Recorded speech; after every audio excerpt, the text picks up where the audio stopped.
Hi, Mark T the Handyman here. Today we're going to winterize our sprinklers. I have turned my air compressor on and I now have 140 psi in the tank, but I have set the pressure regulator at 100 psi. So we will be using 100 psi to blow out the sprinklers. So the first thing we have to do is we have to isolate the sprinklers from the water. That's this valve right here. Next is we have to apply the air pressure from the air compressor to the system. Now, in this particular case, when I moved into the house, I added this, and the air compressor I knew was going to be right there, so it's kind of convenient. Now we've got our air pressure, and now we're going to open the air pressure to the system. This is the sprinkler system right here.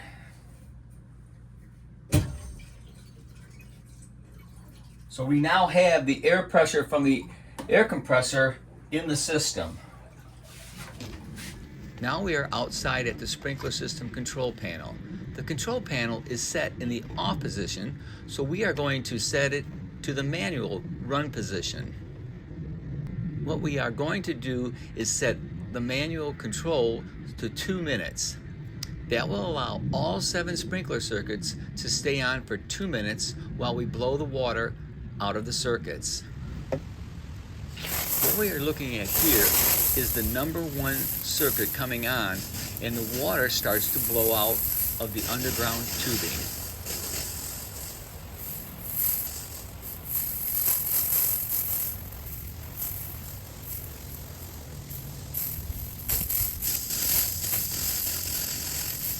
When all of the water has been blown out, we will see only air coming out of the sprinkler heads. This is the number 2 circuit blowing out the sprinkler lines, and again, it will blow out until all the water is out.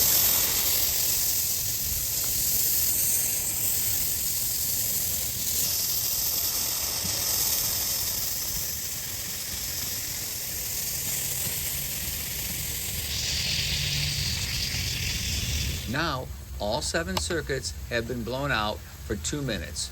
So we're going to go back to the sprinkler controller and turn the controller off, and then turn it back on to the manual position and set the controller for 1 minute, and we will do all 7 circuits again just to make sure we got all the water out. So that's our vacuum breaker back there.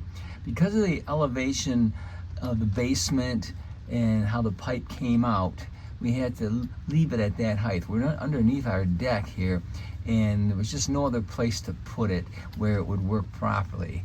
So we're going to crawl back in that crawl space, and we're going to open that valve right there to drain anything that might be in that spot. And then we should be done with blowing anything out, because that's a pretty good trap possibly. And that's our valve right there. We got a little ball valve, that's it. And we're going to open that up. And so whatever is in there is now out. So there's nothing in there that's going to freeze.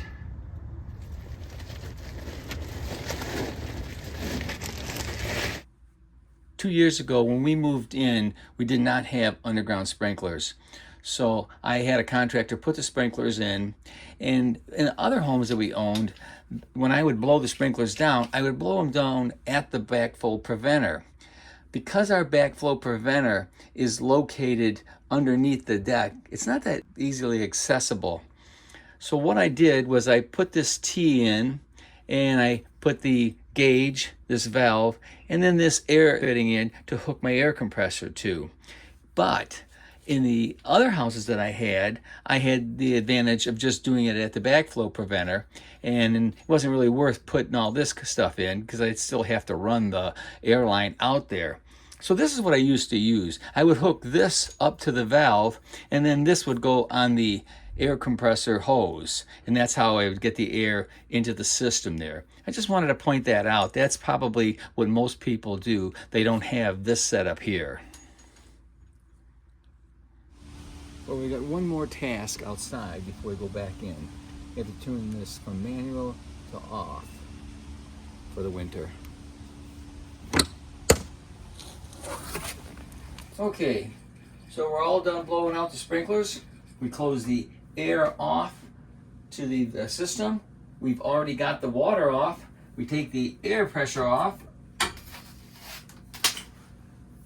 If you like this video, give us a thumbs up or a like. If you want to see more of these videos, please subscribe to my YouTube channel. Thanks for watching.